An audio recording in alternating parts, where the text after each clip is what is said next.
Welcome back to The Recursive, where we dive deep into complex systems and emerge with clearer understanding.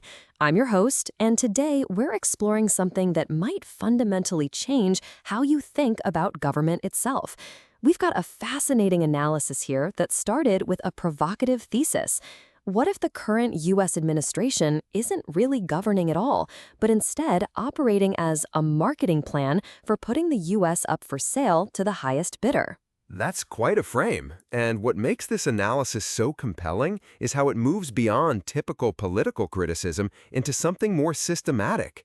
We're looking at governance through the lens of corporate strategy, customer acquisition, product positioning, return on investment. Right, and this isn't about partisan politics. This is about examining whether democratic institutions are being converted into business opportunities. Digit, walk us through what this marketing plan thesis actually means in practice. The core insight is that traditional governance, where you deliberate what's best for the citizenry, gets replaced by positioning the country as a product to be sold. Think about it. Tax policies become competitive advantages, environmental regulations become barriers to market entry, and social programs become cost centers to be minimized. So instead of asking what's good for America, the question becomes what's profitable for our key stakeholders. And the evidence for this shift is, well, it's pretty overwhelming when you look at the specifics. Exactly. We're seeing over $2 trillion in what the administration calls great deals, with Saudi Arabia alone promising $600 billion over 4 years, but with Trump demanding they round out to $1 trillion in exchange for making the country his first foreign stop. This is literally transactional diplomacy. Round out to $1 trillion? Like we're haggling at a bazaar. But this goes deeper than just trade deals, doesn't it? Much deeper. The privatization agenda is breathtaking in scope. We're talking about selling off public lands to raise trillions of dollars very quickly through something called a sovereign wealth fund executive order. Meanwhile, DOG is actively pursuing privatization of mail delivery, real estate, and foreign aid grants. Wait, hold up. When you say selling off public lands, these are lands that belong to all Americans, right? National parks, forests, that kind of thing? That's the implication, yes. And here's where it gets even more striking. Trump's advisors have floated selling $16 trillion worth of government assets to eliminate the national debt. We're talking about the systematic conversion of public goods into private commodities. $16 trillion. That's basically everything, isn't it? But here's what I find most disturbing. This isn't happening in some back room. It's happening openly, with the family business model right there for everyone to see. Precisely. The Trump family's Middle East business ties have tripled since his first term.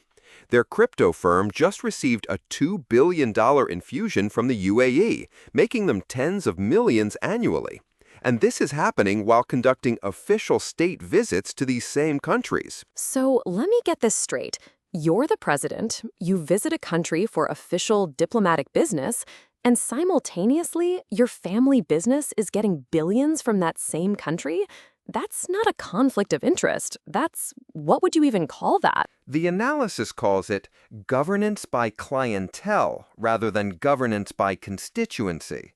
And the systematic dismantling of conflict of interest safeguards completes the picture. Trump rescinded Biden-era ethics requirements, appointed political allies to normally nonpartisan ethics roles, and allowed cabinet members to transfer assets to their children rather than divest. You know what this reminds me of? It's like if you hired a real estate agent to sell your house, but instead of representing you, they started showing it to their friends and family members while pocketing commission from both sides. Except the house is American democracy. That's a powerful analogy, and it connects to something crucial in this analysis, the creation of what's called an America First investment policy that creates fast-track processes for allied investors while directing resources toward facilitating investments from key partner countries. Allied investors. I love that phrase. It makes foreign influence sound so friendly. But let's step back here, because I think we need to examine this against what healthy democratic governance actually looks like. This is where the analysis becomes truly illuminating. When you compare current practices against established principles of democratic health, the deviation is profound and systematic. Okay, let's break this down. What are the core principles we're talking about? First, separation of powers and checks and balances. Healthy democracies maintain distinct, co-equal branches that constrain each other. But currently, Trump is undermining the separation of powers that represents a foundational principle of the Constitution by taking over Congress's core powers of taxing and spending. So instead of Congress controlling the purse strings like the Constitution requires, the executive branch is just doing whatever it wants with federal money? Exactly. The administration is violating court orders to unfreeze federal funding and issuing executive orders that aim to end constitutionally guaranteed rights like birthright citizenship. Legal experts describe this as making a very aggressive move to expand presidential powers at the expense of the other two branches of government. And this creates what the analysis calls a real chilling effect on constitutional rights. But it's not just about power grabs, is it? The rule of law itself is being compromised. Right. Healthy systems apply laws equally and maintain judicial independence, but we're seeing the DOJ ordered to drop criminal charges against NYC Mayor Eric Adams for political reasons, leading to federal prosecutor resignations. They're proposing to remove oversight mechanisms that ensure cases against elected officials aren't politically motivated. So law enforcement becomes another tool in the toolkit rather than an independent check on power. And I imagine this extends to the civil service as well? Absolutely. Trump is reclassifying 50,000 federal employees as at-will workers, stripping civil service protections to enable mass firings for political reasons. The goal is explicitly to bend or break the bureaucracy to the presidential will and create total loyalty from cabinet secretaries down to the most junior agency employees. So instead of having professional experts implementing policy based on their expertise, you have political loyalists implementing whatever the boss wants. What about press freedom? Because if you're running a business, the last thing you want is journalists poking around asking uncomfortable questions. The administration has removed thousands of pages from government websites, barred communications teams from speaking publicly, kicked major news outlets out of Pentagon offices after critical reporting, and used federal power to cancel government subscriptions to publications that provide unfavorable coverage. It's like corporate PR on steroids. Control the message, limit access, punish negative coverage. But here's what I keep coming back to. This isn't normal political pushback, is it? Constitutional experts note it's difficult to imagine almost any previous president doing any of those things, much less all of them. The pattern represents what legal scholars describe as either approaching or already constituting a constitutional crisis. Okay, but let's zoom out here, because I think there's a deeper pattern we need to understand. This isn't just about one administration or one set of policies. What are we really seeing here? This is where the recursive analysis becomes crucial.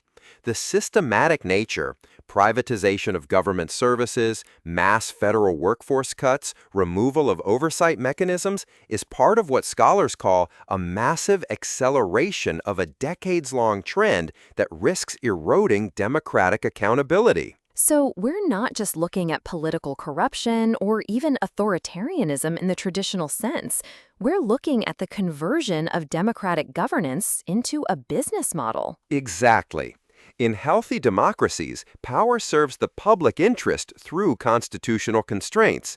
Here, constitutional constraints are being systematically dismantled to serve private interests through concentrated power. That represents not just deviation from democratic norms, but their deliberate inversion. And this is where that original marketing plan metaphor becomes so devastatingly accurate. When you think about it, what's the fundamental difference between a government and a business? Governments are supposed to serve all citizens equally, regardless of their economic value. Businesses serve customers based on their ability to pay. When governance becomes transactional, citizens become customers, and those who can't pay, well, they're not part of the target market. Right, and just like any good marketing plan, you've got to know your customer segments. So who are the customers in this model? The analysis reveals a clear pattern. Tech oligarchs, fossil fuel interests, foreign governments, financial institutions, basically anyone with the resources to make it worth the administration's while. The America First investment policy isn't about America first, it's about investors first. And this explains so much about policy decisions that seem bizarre from a traditional governance perspective, but make perfect sense from a business perspective. Why would you gut environmental regulations? Because they're bad for certain customers. Precisely. Why would you privatize essential services? Because that creates revenue streams for preferred bidders. Why would you weaken oversight mechanisms? Because customers don't like being monitored too closely. It's like the entire concept of public goods is being redefined as market opportunities. But here's what's really troubling me. Once you've converted governance into a business model, how do you convert it back? That's the recursive challenge here. Each layer of this analysis reveals how deeply embedded these changes are becoming. Constitutional violations normalize expanded executive power. Weakened institutions can't check future abuses. Captured regulatory agencies serve industry rather than public interest. So it's self-reinforcing. Each step makes the next step easier and the previous step harder to reverse, like a ratchet that only turns in one direction. And the speed is accelerating. The Supreme Court's immunity ruling essentially blessed Trump's exclusive authority over the investigative and prosecutorial functions of the Justice Department, allowing him to corrupt law enforcement by instructing agencies to open fraudulent investigations and lie to the public. Wait, that's huge. You're saying the highest court in the land has given the president immunity to corrupt the justice system itself? That's exactly what legal experts are saying. It's unleashed the Trump chaos we're living in now by removing legal constraints on presidential power over law enforcement. So we've got economic capture, regulatory capture, and now legal capture. What's left? This is where the analysis becomes most sobering. Press freedom organizations report that freedom of the press is no longer a given in the United States. They're providing safety training to 530 journalists in recent months compared to just 20 in all of 2022. American journalists need safety training to cover their own government. Let that sink in for a moment. And when you step back and look at the totality, the constitutional violations, the business entanglements, the systematic dismantling of oversight, the capture of institutions, you're looking at what the analysis calls the systematic conversion of core governmental functions into transactional commodities for preferred bidders. You know what's fascinating about this analysis? It explains why traditional political frameworks feel so inadequate for understanding what's happening. We keep trying to analyze this as politics when it's actually business. Exactly. Traditional corruption is when officials take money to change policy. This is when changing policy is the business model. The corruption isn't a bug in the system, it's the entire operating system. And that's why the marketing plan metaphor is so powerful. In a marketing plan, everything is about positioning your product for maximum appeal to your target customers. Ethics, legality, public interest, those are just constraints that limit your market potential. Right. And just like any successful business, you want to eliminate barriers to customer acquisition and retention. Constitutional constraints, regulatory oversight, independent media, those are all friction in the customer experience. So when we see systematic attacks on democratic institutions, we shouldn't be surprised.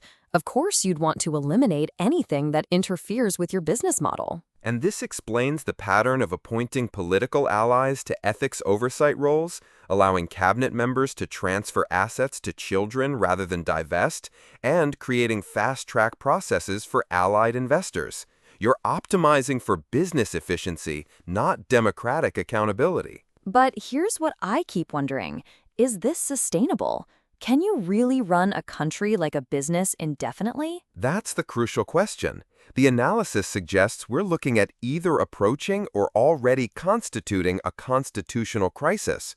When you systematically undermine the foundations of democratic governance, what happens to legitimacy? And legitimacy is everything in a democracy. People follow laws and accept government authority because they believe the system is legitimate. But if the system is just a way for connected insiders to get rich? Then you're governing through force rather than consent, and that fundamentally changes the nature of the relationship between citizens and government. Which brings us back to that original insight about governance by clientele rather than governance by constituency.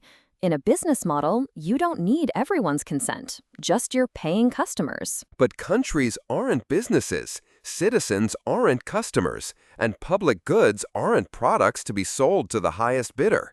When you try to force democratic governance into a business model, something fundamental breaks. And what breaks, ultimately, is democracy itself. Because democracy is based on the radical idea that power belongs to the people, not to whoever can afford to buy it. This analysis forces us to confront an uncomfortable possibility that we may be witnessing not just political corruption or even authoritarianism, but the systematic conversion of democratic governance into oligarchic capitalism. Oligarchic capitalism. I like that term. It captures something that traditional political categories miss. This isn't left versus right. It's democracy versus plutocracy. And the recursive nature of the problem is that each step toward plutocracy makes it harder to step back toward democracy. Money buys influence, influence changes rules, changed rules enable more money to buy more influence. So where does this leave us? If the analysis is correct, we're not just looking at policy disagreements or even constitutional crises. We're looking at a fundamental transformation of American governance. The analysis suggests that this represents not just deviation from democratic norms, but their deliberate inversion.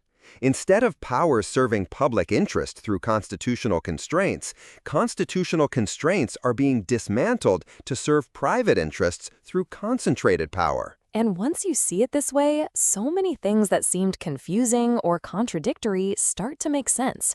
Why gut the State Department but strengthen business development? Why weaken environmental protection but strengthen investor protection? Why attack independent media but promote friendly oligarchs? Because in a business model, you optimize for customer satisfaction and revenue generation, not public welfare or democratic accountability. The confusion comes from expecting democratic logic from what's actually business logic. This has been a deep dive, and I think we need to surface for a moment and consider what this means for all of us listening, because understanding the system is the first step toward changing it. That's the power of this kind of analysis. Once you recognize the pattern, governance as marketing plan, citizens as customer segments, public goods as products for sale, you can't unsee it. And that awareness itself is a form of resistance. Because democracy requires informed citizens, and you can't be informed if you're still trying to understand business decisions through political frameworks. Exactly. The recursive insight here is that the more clearly we understand what's actually happening, the better equipped we are to respond effectively. This isn't about partisan politics, it's about preserving the possibility of democratic governance itself. And that's where we'll leave it today. We've traced the pattern from marketing plan to systematic constitutional breakdown, from conflicts of interest to captured institutions, from governance by constituency to governance by clientele. The evidence suggests we're witnessing something unprecedented in American history, the deliberate conversion of democratic governance into a transactional business model. Whether that transformation is reversible remains an open question. But it's a question that requires clear-eyed analysis rather than wishful thinking. Thanks for joining us on The Recursive.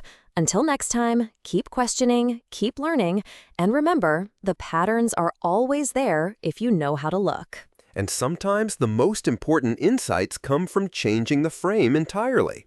When politics stops making sense, maybe it's time to look at the business plan. Perfectly said. We'll see you next time.